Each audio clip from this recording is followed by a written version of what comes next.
Today there are a lot of interesting updates from the Kursk direction. Here, the Ukrainian forces press forward in their efforts to secure Makhnovka, capitalizing on disarray among Russians and North Koreans with precise drone strikes and coordinated armored assaults. As the intense clashes continue, North Korean losses in manpower have skyrocketed to over 4,000 soldiers in just under a month, causing even the most well-disciplined North Koreans to start losing hope and lay down their arms. The goal of the Ukrainian forces in this area is to push Russian forces out of the southern outskirts of Makhnovka. By securing the entirety of Makhnovka, the Ukrainians will prevent any further joint Russian and North Korean counteroffensive efforts, since they would effectively push them back over the river. Ukrainians are attempting to take advantage of the continued disarray among Russian troops due to the Ukrainians' previous missile strike on Russian command posts. To achieve this, the Ukrainian forces are conducting constant surveillance over the Russian and North Korean rear and frontline positions with drones. Subsequently, this allows them to detect and target Russian positions using FPV kamikaze drones. Ukrainians then deploy armored vehicles with squads of infantry to dismount and assault the Russian positions. Combat footage from the area reveals that to eliminate holdouts of Russian and North Korean soldiers hiding within houses and fortified positions in Makhnovka, the Ukrainians attach extra powerful packages of explosives to their drones. This allows them to completely demolish Russian positions and eliminate a large number of Russian soldiers hiding within these houses.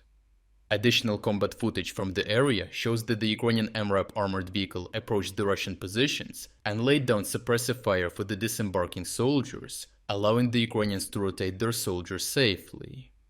At the same time, fresh troops were deployed to take their positions and continue the assault to push the remaining Russians out of the village. Out of desperation to find better cover and save their lives, the North Korean soldiers decided to use Russian civilians in Makhnovka as human shields. Footage recorded by a Ukrainian drone shows how a North Korean soldier kicked out two elderly women from a house to use them as human shields to prevent a drone strike.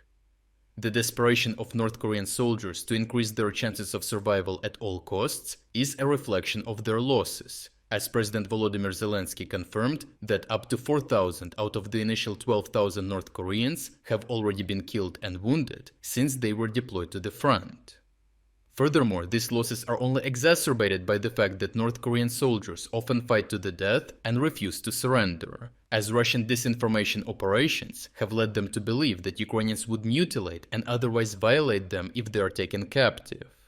However, recently, Ukrainian Special Forces operators managed to capture the first two North Korean prisoners of war who are currently being treated for their wounds in Kyiv and questioned together with South Korean intelligence operatives serving as translators. Overall, the Russian and North Korean forces in Makhnovka are still disorganized as a result of previous Ukrainian HIMARS strikes in Kursk, which allowed the Ukrainians to expand their counterattack efforts and eliminate their last remaining holdouts in the village. This resulted in the Ukrainians successfully securing the southern flank of Sudzha and stabilizing their defenses and logistics routes.